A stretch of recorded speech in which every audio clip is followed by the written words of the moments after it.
शुश्रूषया परमया। सेवा बहुत ऊंची चीज है, बहुत ऊंची चीज है।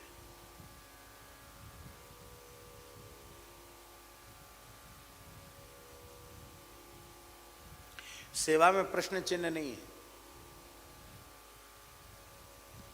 आप कहेंगे ये संभव है क्या? अभी भी संभव है। आप लोगों ने नर्मदा खंड के एक महान सिद्ध संत का नाम सुना होगा, श्री धूनी वाले दादाजी, खंडवा वाले धूनी वाले दादाजी, बड़े सिद्ध पुरुष थे। उनकी परंपरा के एक महापुरुष हैं जिन्हें वर्तमान में छोटे सरकार कहा जाता है। वो अपने गुरु महाराज की सेवा में थे, जिनको लोग बड़े सरकार कहते थे। गुरु महाराज भी महाराज जी विलक्षण थे। इंदौर में जहाँ स्थान है दादा दरबार, वहाँ श्मशान था, वहाँ आकर बैठ गए तो 18 वर्ष तक खुले आकाश के नीचे ही बैठे रह गए। कितने वर्ष तक? और बड़े आश्चर्य की बात है, 18 वर्ष तक कुछ खाया पिया भी नहीं उन्होंने। यहां तो विज्ञान फेल है। लोग लाते थे, धूना चैतन्य रहता था, कपड़ा लाया वो धूना में डाल दिया, भोजन लाया धूना में डाल दिया, कोई चीज लिया सब धूना में, स्वाहा, कुछ नहीं, दिगंबर नंगे। एक गाय थी, उसको वो जीजा महारानी बोलते थे, जीजा महारानी गौ माता। वो कई बार बहुत तेज गर्मी जब होती थी तो वो उनके ऊपर आकर खड़ी हो जाती थी उनको बचाने के लिए। स्वयं धूप में खड़ी, अपनी छाया में उनको ले लिया।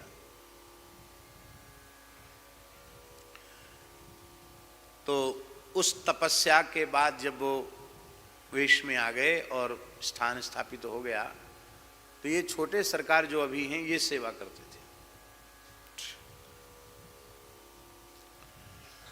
गुरु महाराज को स्नान कराने से लेके शयन कराने तक, और गुरु जी के शयन के बाद चरणों में नीचे सोना। रात्रि को 2 बजे गुरु महाराज उठ जाते थे, 11 बजे तक तो इनको जगना पड़ता, 2 बजे जग जाते सवेरे। और दिन भर किसी न किसी काम में लगा के रखते, खाली नहीं बैठने देते। कुछ नहीं तो गड्ढा खोदो, पेड़ लगाओ, झाड़ू लगाओ, लकड़ी फाड़ो, शांत नहीं रहने देते, खाली बैठने नहीं देते।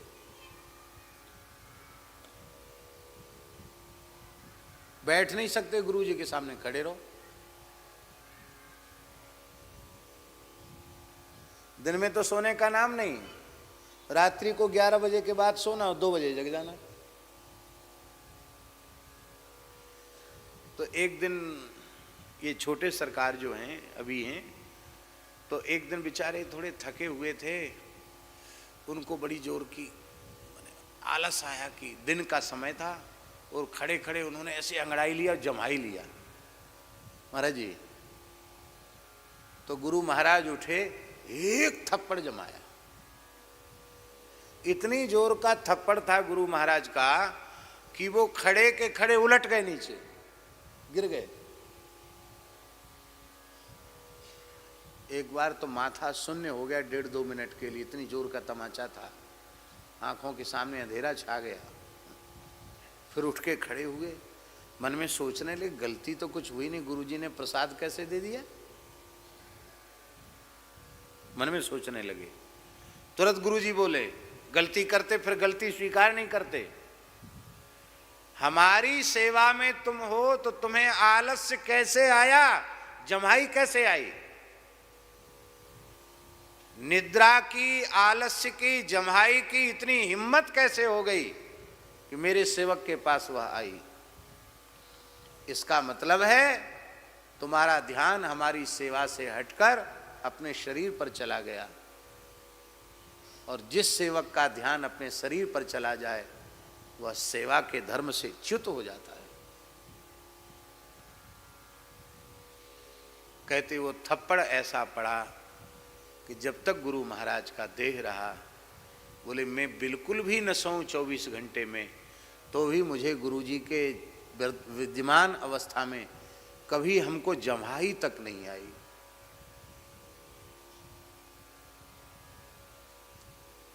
और गुरु जी बोले बच्चा खेड़ी घाट चलना है, तो रोज तो 2 बजे जगाते थे, आज 12 बजे रात को ही जगा दिया। और जगाने के बाद बोले स्नान करा, स्नान कराए, बोले धूना चेतन कर हवन करेंगे, हवन किया, टिक्कड़ बना, टिक्कड़ बनाए। अब उनका नियम था, वो रात में कहीं जाते नहीं थे, रात्रि में यात्रा नहीं करते थे महाराज। पर इन्होंने ये नहीं पूछा कि आप तो रात में चलते ही नहीं, आप रात में गाड़ी तैयार करने को क्यों बोल रहे हैं, और आपके उठने का तो ये समय हुआ नहीं, कुछ नहीं, जो आज्ञा जैसा बोलते चले गए वैसा करते चले गए। और 2 बज गया, 2 बजे पाया उन्होंने, और बचा हुआ का पा लिया, गाड़ी तैयार है, वही गाड़ी चलाते थे, ड्राइविंग भी वही करते थे छोटे सरकार। बोले हाँ हजूर साहब गाड़ी तैयार है। बोले अच्छा सो जा। तो फट से ये सो गए, अपने भी सो गए। सवेरे 5 बजे उठे, तो 5 बजे वो चाय लेते थे, ये पहले ही उठ गए, उठ करके स्नान आदि करके और महाराज के लिए ठीक 5 बजे चाय बना के ले आए। चाय पीने के बाद मुस्कुरा कर देखा, बोले हम लोग योगी हैं, जाना न जाना हमारे मन की बात है, हम तो ये देख रहे थे तुम हमारी आज्ञा पर कितने दृढ़ हो। मैं रात्रि में नहीं चलता, पर तुम्हारे मन में भी ये बात नहीं आई कि गुरुजी आज रात में जाने को कैसे बोल रहे हैं। ये हवन का समय नहीं, पर गुरुजी हवन क्यों कर रहे हैं, ये बात तुम्हारे मन में नहीं आई। ये भोजन का समय नहीं, पर गुरुजी ने भोजन क्यों किया, और ये भी तुम्हारे मन में नहीं आया कि हमको रात भर से नचा रहे हैं, सोने दिया नहीं, गाड़ी धो, यूं करो त्यों करो, और जब जगने का समय तो कहते सो जाओ। तो तुम आज्ञा पालन में पूरे खरे उतरे, इसलिए आज हमने 100 में 100 नंबर दे दिए। क्या बोले? 100 में 100 नंबर दे दिए। इसलिए गोस्वामी तुलसीदास जी ने कहा आज्ञा समन सुसाहिब सेवा, आज्ञा पालन ही सबसे बड़ी सेवा है। शुश्रूषया परमया, जो चीज अपने साधन से कई जन्मों तक साधन करने से नहीं मिलेगी, वह चीज, वह उससे भी उत्कृष्ट वस्तु केवल सेवा से प्राप्त हो जाए।